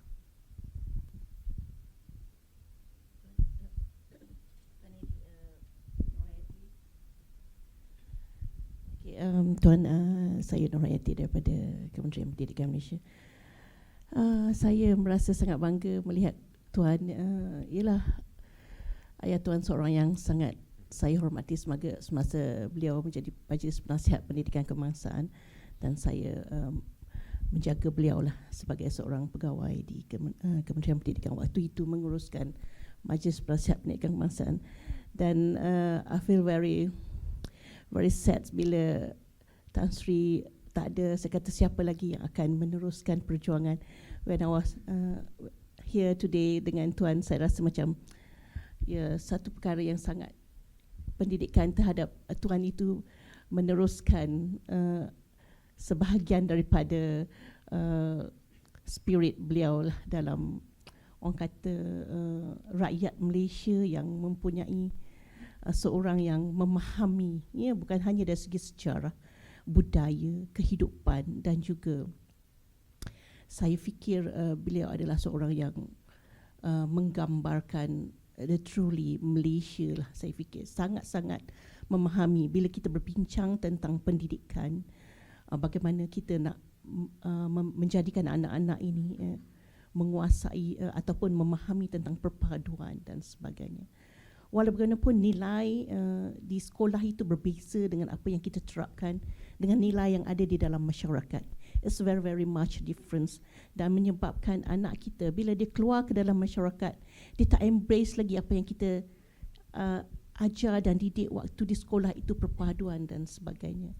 Menyebabkan kerakusan kehidupan hari ini, mereka memikirkan kepada populariti dan sebagainya, memperjuangkan untuk kalau kita lihat mengasingkan anak-anak ini, sehingga kita terpaksa mengadakan pelbagai program untuk menyatukan mereka dalam kurikulum sukan dan permainan, termasuk juga kesenian, dan juga dalam kurikulum. So bagaimana Tuan melihat perkara ini supaya kita dapat membawa anak-anak kita untuk bersama bersatu padu, membawa dan menerajui negara ini untuk sama-sama hidup dalam keadaan aman. Alhamdulillah, kalau kita lihat kita dulu, waktu di sekolah, kita boleh bermain sama-sama. That's what yang iklan tunjukkan kepada hari ini, Ali Mutu dan juga Ahok. Yes, even ada restoran Ali Mutu dan Ahok. It's very nice restaurant. I've been there also a few times. Jadi bagaimana kita bersama-sama ya untuk memastikan anak-anak kita itu mempunyai nilai yang sama from sekolah, daripada sekolah dan juga di dalam masyarakat, supaya anak-anak kita boleh meneruskan kehidupan yang bersama-sama ya dalam menerajui negara ini. Terima kasih Tuan. Ya, saya rasa cabaran untuk Kementerian Pendidikan ni agak berat lah. Sebab saya pun memang percaya kepada konsep perpaduan, tetapi pendekatan dan cara kita untuk menangani isu dengan Ahok, Ramasamy dan sebagainya sudah tiba ke hadnya. Saya rasa sejarah memainkan peranan yang sangat penting. Saya sangat menyalahkan hala tuju dari peringkat atas, ya. Dan saya rasa Dr. M terpaksa memikul tanggungjawab ini. Tidak ada satu pendekatan yang holistik selama pemerintahannya, ya. Hanya menitik beratkan sains dan teknologi. Tidak ada salah kita menekan pada sains dan teknologi, tetapi ilmu kemanusiaan itu, ya, sangat kurang dan diremeh-temehkan. Saya masih ingat, saya sebenarnya perhubungan saya dengan beliau agak baik, adalah baik sekarang, bukan rapat ke apa, tapi ada, dia suka cabar saya suka cabar dia dalam interview dan sebagainya. Tapi sebagai penuntut, saya ke London tahun 89.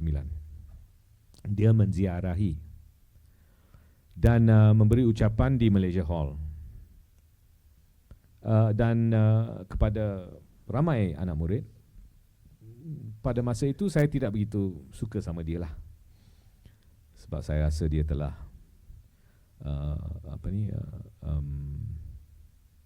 menyeksa Tun Saleh Abbas. Dia tak begitu tak boleh tahan dengan kritikan dan sebagainya. Tun Musa Hitam adalah kawan sekeluarga kita, jadi memang ada. Tapi saya dipujuk untuk menyertai, dan saya terkejut sebab hampir semua penuntut di sana bukan dipaksa tetapi ditarik untuk belajar aspek-aspek sains dan teknologi. Ya. Saya salah seorang di pinggiran lah. Falsafah apa itu? Betul ke? Falsafah. Dan dalam ucapan dia mengkritik kita. Saya orang kemanusiaan, jangan buang masa. Masyarakat kita tidak perlukan orang dalam ilmu kemanusiaan, sejarah, sastra Inggeris semua, tak perlu. Pembina negara. Tapi pembina negara itu akhir-akhirnya menjadi pak turut saja, sebab tidak ada dimensi imajinasi dan creativity. We produce robots. We don't produce scientists. Please remember that. We do not produce scientists. We produce copycats, imitators. Okay, we're very good at it. That's why we are great. Kaki ciplak lah di sini. Semua pun kita boleh ciplak. DVD, VCD, have that chip and all that. Also we can ciplak. But we are not the creators because we don't have imagination. Yeah. Jadi jabatan Kementerian Pendidikan yang sangat penting lah saya rasa. Dan salah satu juga cabaran ialah sekarang ni ialah kepelbagaian dalam sistem pendidikan kita, dan sekolah kebangsaan tidak menjadi tarikan, ya. Dan usaha harus ditumpulah untuk menarik pelajar ke seperti yang dikatakan, saya adalah satu generasi yang menjadi tikus eksperimen, experimental. Sebab saya di sekolah Mubalik Missionary School, yang pada masa itu diserap oleh sistem pendidikan kebangsaan. In my time, nobody went to Chinese school, including Chinese. And if you went to Chinese school, you are regarded as a bit tak ikut zaman lah orang ni. Tapi sekarang independent Chinese school menjadi pilihan juga untuk orang politik kita yang kemudian berdiri di parlimen dan mengutuk sekolah Cina. Ya. Saya rasa ini you know, when I was on the committee, saya tidak menganggap ini sebagai perbuatan hipokrit atau munafik. It's a very strange situation of orang senang memisahkan diri. You know, in private, this is best for my child. In public, I have to say this. Dia tak berjangka, you know. It's just different, like split personality. Ini masalah besar di Malaysia ni, banyak split personality. Ya. Bipolar ni memang banyak. Okay. Tapi saya rasa kita, but for me personally, private schools, that is the great problem. Because it is about privilege. And in education, you cannot have that sense of privilege. And then you're taught in English.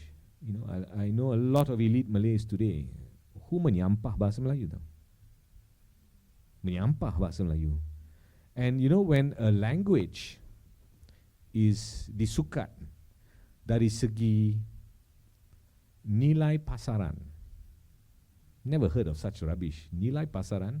You know what I'm doing now in my age of bersara? Saya dah 54 tahun. Tahun depan saya boleh bersara lah, 55.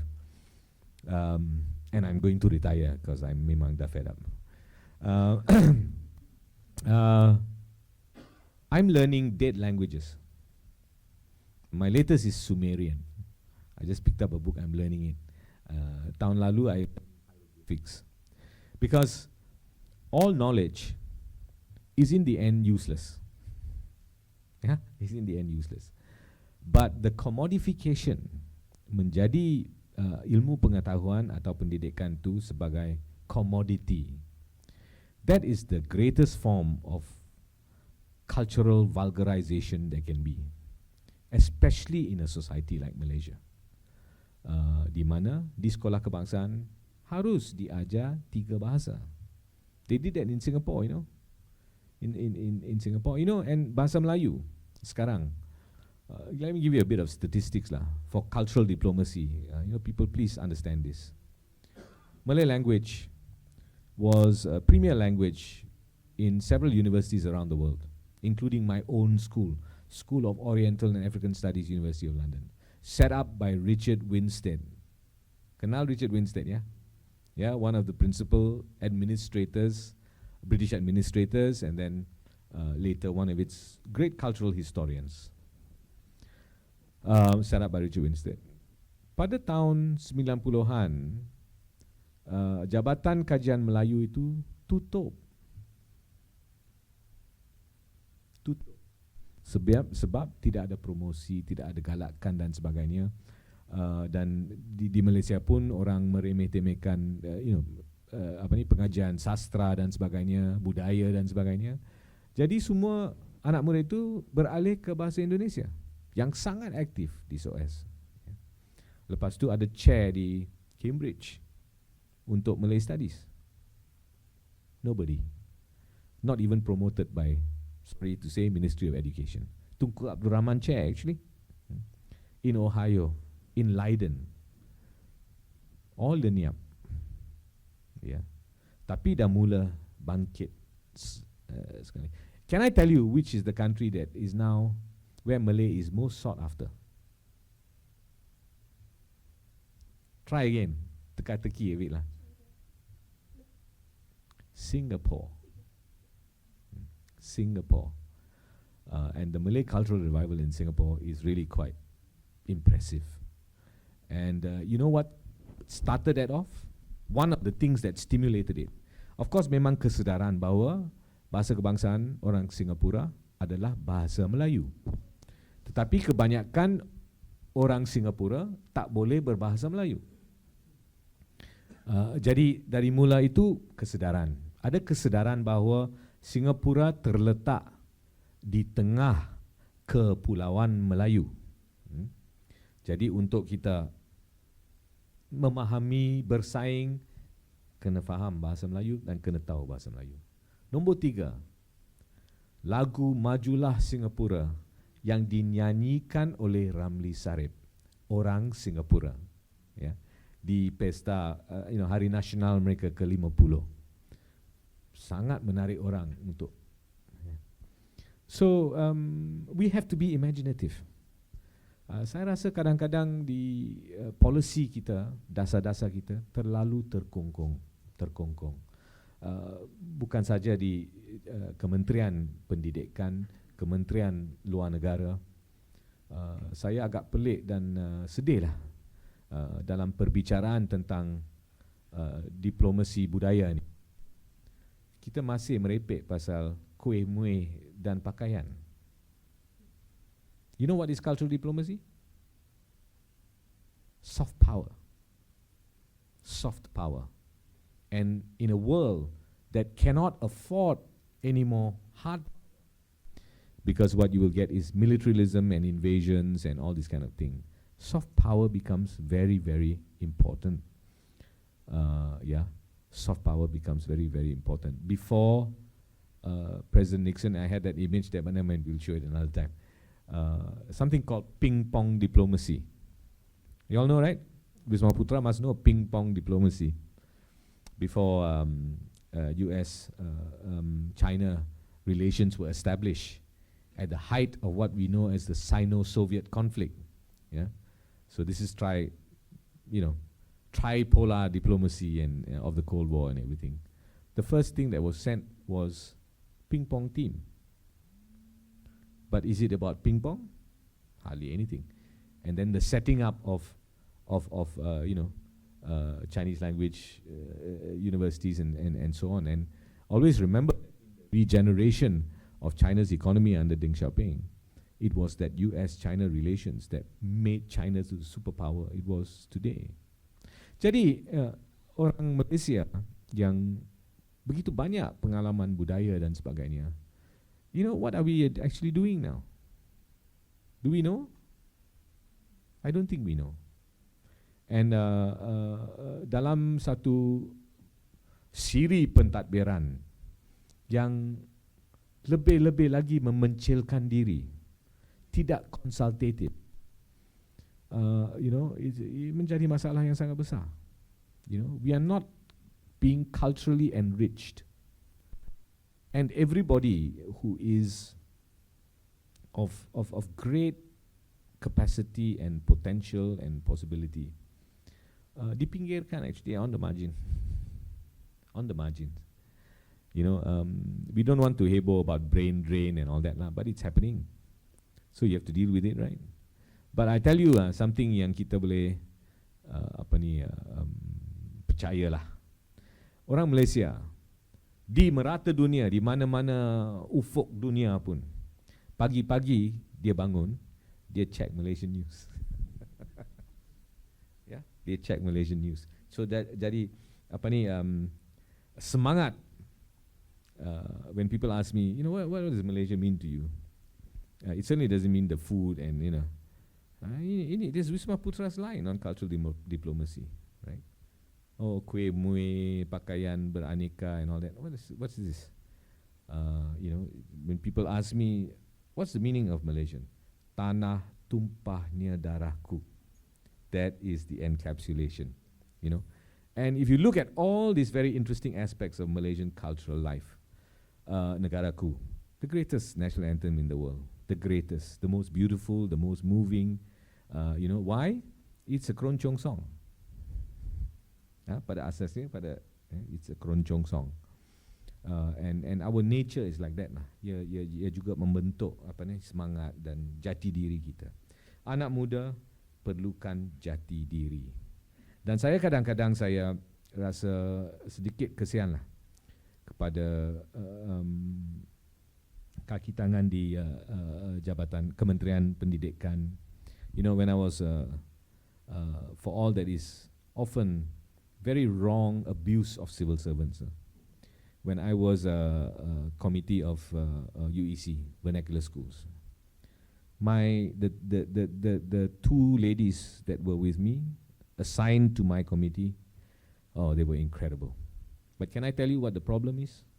The problem is hierarchy. Yeah, di kementerian-kementerian. So apabila kita ada meeting pertama, I think they were quite shocked because I turned to them and I said, I'm going to need your help. I have philosophical ideas about education. I know nothing about the pentadbiran. So I need your views. These are ladies with 35 years experience there. They know the system inside out. But you know what? Tak ada orang pun yang tanya pendapat atau tentang pengalaman mereka. Saya ikut perintah. That is the budaya in our kementerians.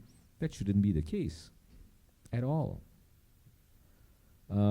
So bagaimana kita nak lancarkan atau nak berbincang tentang dasar-dasar yang inovatif dan sebagainya kalau semua orang di sana terpaksa tunduk pada budaya pak turut.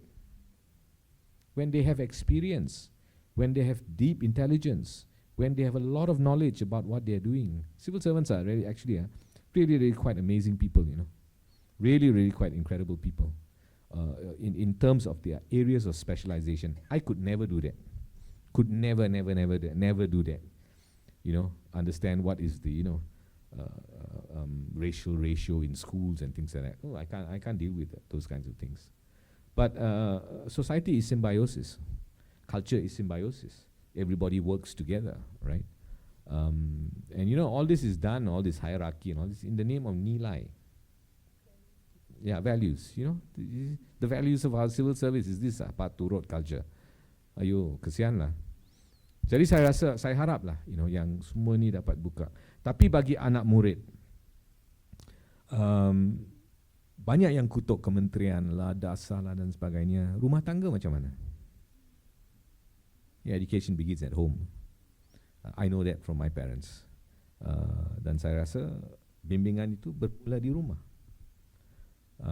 We can't stray from that. It is as simple and as homely as that.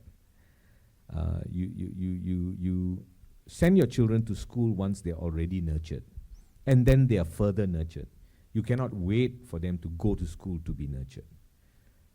So parents have to really take direct, and if we cannot do that, then there's something seriously wrong in our society.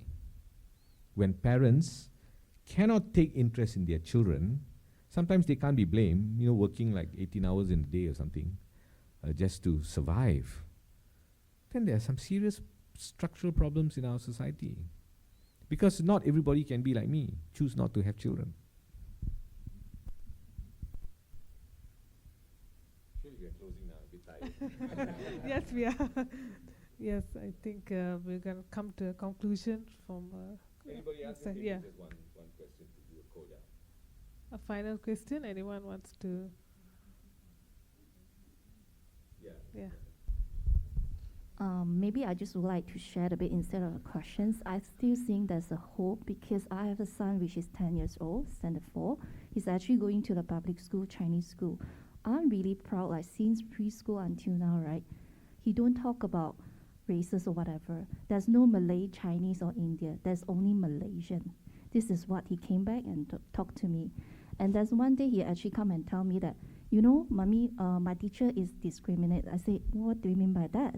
He say, whoever study in the Chinese school, you must speak Chinese. I was like, oops, and why?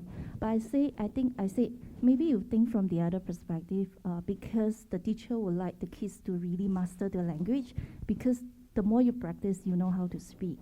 So I say, maybe you can ask the teacher what is the intention when the teacher actually asks the questions.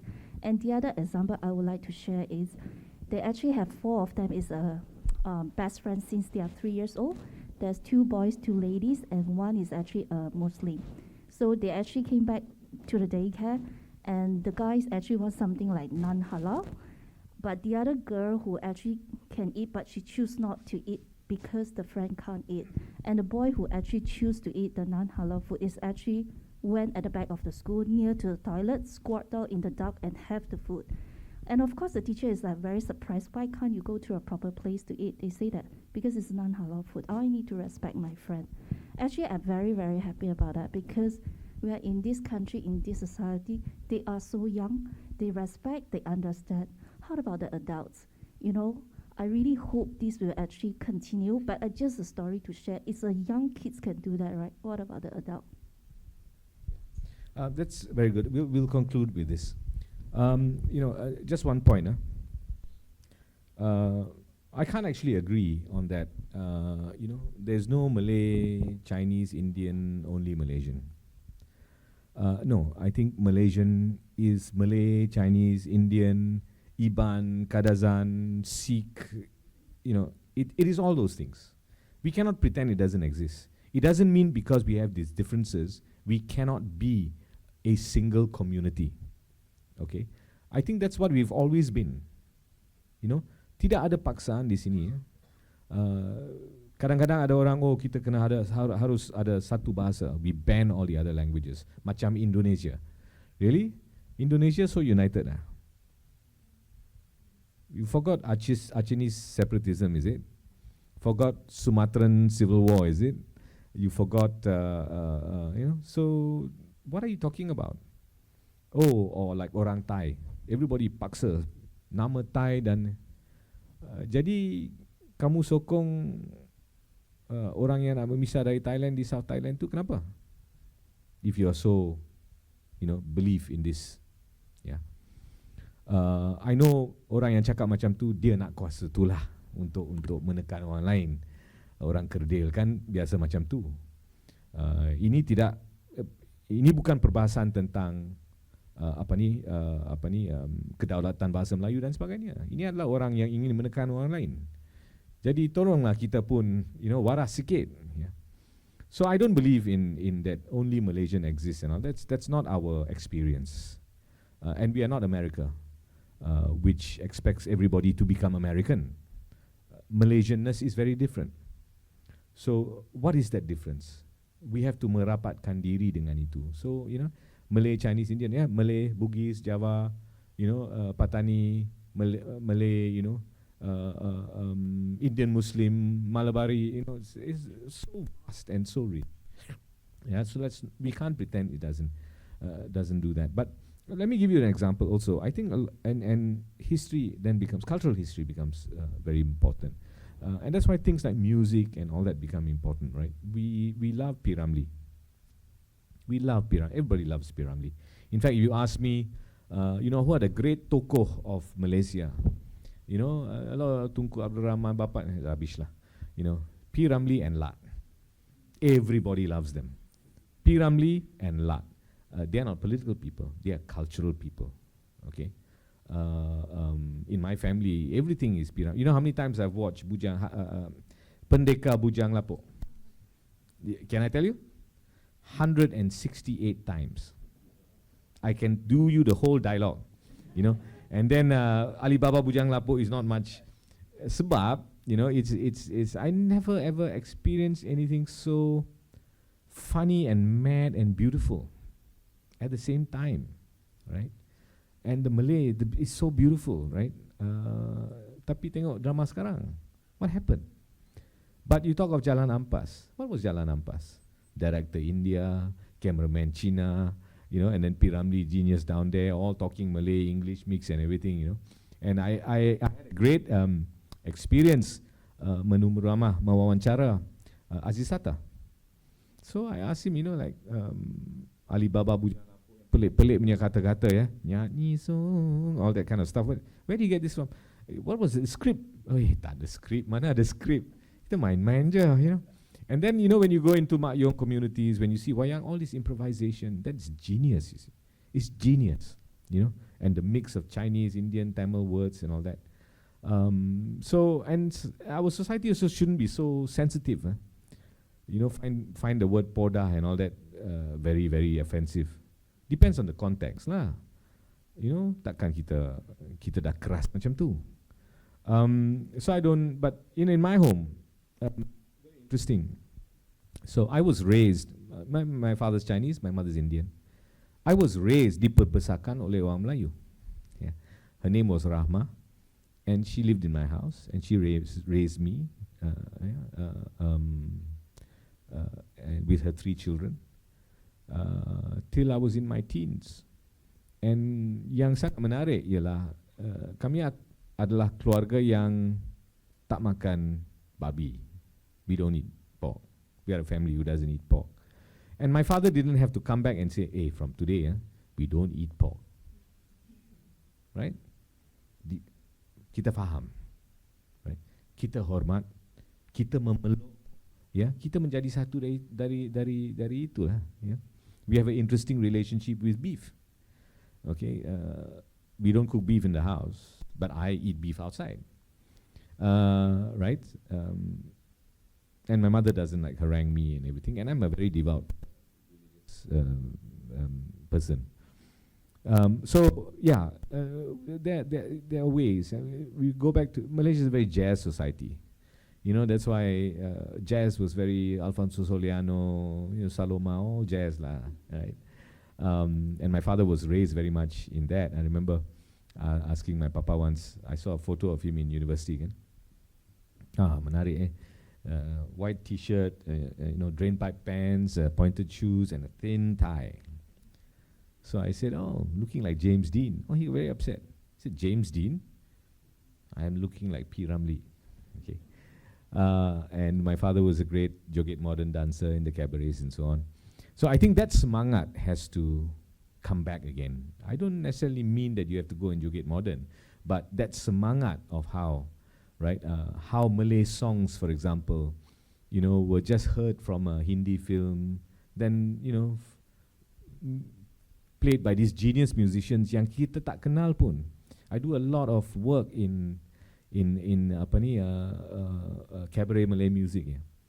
Of P. Ramlee and Zain Azman and Alfonso Soliano and Saloma and Zahara Agus and all these people.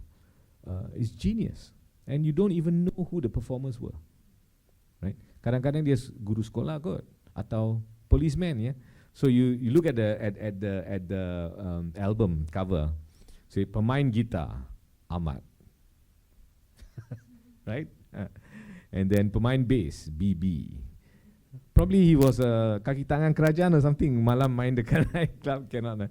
So these are all. This is our budaya, you see. Now we are talking in terms of budaya, completely in borrowed terms. But if you ask a person today, hey, who played on the original Aziza recording of 1955, the non-movie one, before? Yeah? Who knows? Anyone here knows? Tak tahu. Right? But Billie Eilish or something, I can tell you every how many seconds, how many minutes, and all that kind of thing. So it really is a matter of perspective, dan kita harus, semangat itu harus kuat. Saya rasa semangat kebudayaan dan kenegaraan kita sangat-sangat dan semakin lemah. On the one hand, but then on the other hand, it is also coming back. You look at young Malays in particular, who write poetry and who come up with journals and interesting zines, budaya zines. This is my last budaya statement. I think there's a lot of gravitation among younger Malays, okay, because there is a big hole. Ada tengah yang dicari, ya, sebab telah lama menjadi masyarakat yang dipimpin, guided community. So there's a lot of exciting things going on there. For example, I've tried an experiment these days. Whenever I write, I use ejaan lama, CHANTEK, because that's properly how it's done, yeah. Or keronjong, KERONJONG, just tease lah. Oh, minat, orang minat, yeah. But I have to say this about the non-Malays. please give up your sense of kemangsaan, victimology. Okay? Your entire cultural premise today is built on victimology. I work also with a lot of Indian youths, and I'm part Indian, so I will say this very loudly. You think Malay youth have problems? Try Indian youth. Fighting, violence, right? But I work with interesting temple drumming tradition called the Urumi Melum. And the Urumi Melum has become a huge movement. Yeah? Very, very respected, very, very, now, you know, I tell you how it's respected. So one of the groups I work with, Chinna Rasa, Urumi Melum. Chinna Rasa, Masana Kali, Urumi Melum. Their music now being stolen by Tamil movies without permission, being used in Tamil cinema. Now these are all boys who come from, you know, difficult social backgrounds, but culture is a way to pull them in, right? You go to our Kuda Kepang troupe, again lah regarded Tolola, all this, you know, but Kuda Kepang adalah wasiat Wali Songo. Okay? So don't come here with your, you know, this is all that nonsense, okay? Because it comes from a keturunan, Wali Songo. Kalau Wali Songo pun boleh bertikai sekarang, kita boleh bertikai semua lah. But these are young boys who used to be mat rempit. Now semua masuk budaya, you know, dan jati diri and all this. They talk in those kinds of terms. Dalam keluarga pusaka yang ada dekat 28 kumpulan, 28 tradisi. Dan banyak yang selalu tanya, anak muda tak minat lah ni. 85% anak muda tak bawah umur 30. So, anak muda tengah cari. Tetapi saya rasa among the non-Malays, I notice there's a sense of kemangsaan. It's there also among Malays, but of course the major problem with Malaysia is semua masyarakat percayai dia adalah mangsa masyarakat yang lain. So everybody is a victim, right? Forever going on with the victimology. Get over it, lah, please. You know, there are real strengths here that our ancestors lay. And cultural discovery for me, it just begins with one thing. Look for your country. Look for your country. I've done it since I was 22 years old. Get into a car and drive anywhere. And you know, the amazing thing is, everybody accepts you. As I said, my Filipina, you know, and the creative director of Pusaka is Chinese, daughter of Fan Yuteng. I don't know if anybody remembers Fan Yuteng, the great social activist and DAP leader back in the 70s.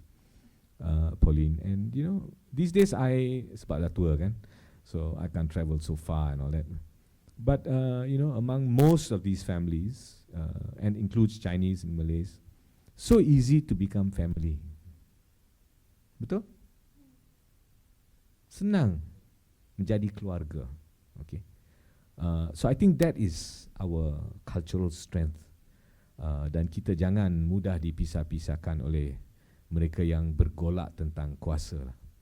Understand the power struggles for what it is, you know, but there's a lot to immerse in our history, in our evolution as a people and as a community. And for the purpose of the Razak School of Government, that is where cultural diplomacy begins. It doesn't begin in our kueh mueh, you know, and cultural diplomacy is not tourism. It is serious stuff. As government is serious stuff. And pengetahuan itu sangat penting. So I think for pendidikan, these are the ruang yang harus dipupuk. Dan kita jangan takut bahawa anak kita akan menjadi pemberontak ke apa, tak. Malaysia is overall a highly disciplined society, you know, and I think we can percayalah bahawa anak muda pun akan berevolusi begitu. Thank you so much, Eddin, for a very enlightening and fruitful session. I think 2 hours is not enough. We do hope we can invite you in future as well to share more. And I definitely learned a lot. I think many of us here as well. We have gained so much in these 2 hours. And I'd like to pass the mic back to my colleague, Zira.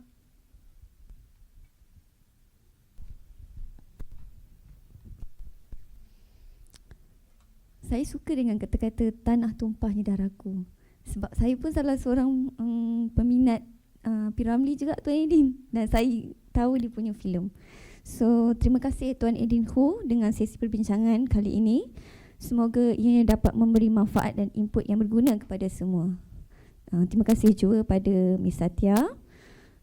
Oleh itu, saya mohon hadirin sekalian untuk scan QR code yang tertera di hadapan. QR code ni untuk bertujuan menambah baik program kami pada masa hadapan. Dan kita saya menjemput sekali lagi Tuan Eddin dan semua untuk kita ambil grup foto di lobi RSOG. Terima kasih.